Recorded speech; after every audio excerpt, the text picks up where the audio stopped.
Okay guys, sasali tayo syempre sa Treasure, no? Bago mag alas 12.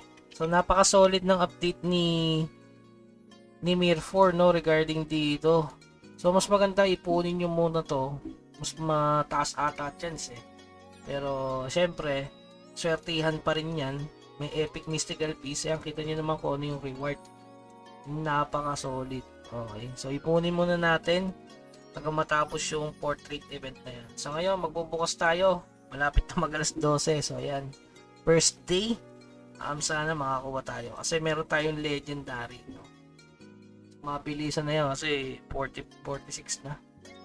Ang unang roll. Oh. Napaka-swerte talaga.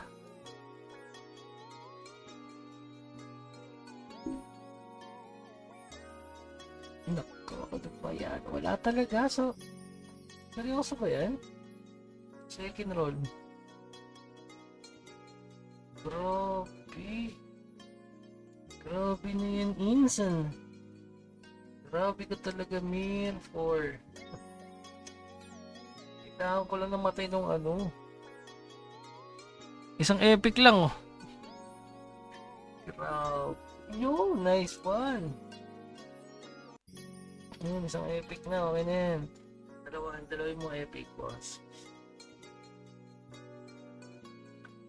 Grabe na yun. Okay. Grabe. Solid talaga. Wala to. Pailawin mo naman, boss. Yun, isa pa. Bigyan mo naman legend. Last 3. Pailawin mo. Wala talaga mga bossing. Last 2.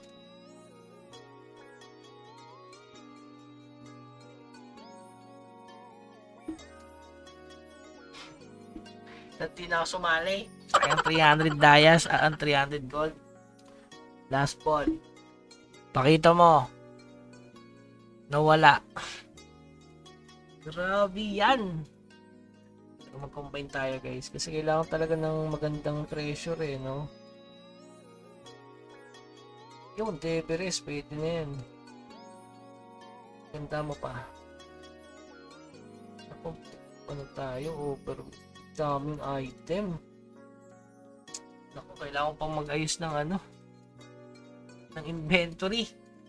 Okay, so ayan for ating first day. 2 epic lang guys. Pero okay na rin. Kasi ito, mahalaga naman to. Para sa ating legend. Ayun o. Yung nakalagay sa ating legend. Lagyan muna natin to. So ito, wag na. Kasama na lang sa ano. Mag-ayos na tayo ng build regarding sa ating character. So sa ngayon, AFK na muna. So tapusin nyo syempre to.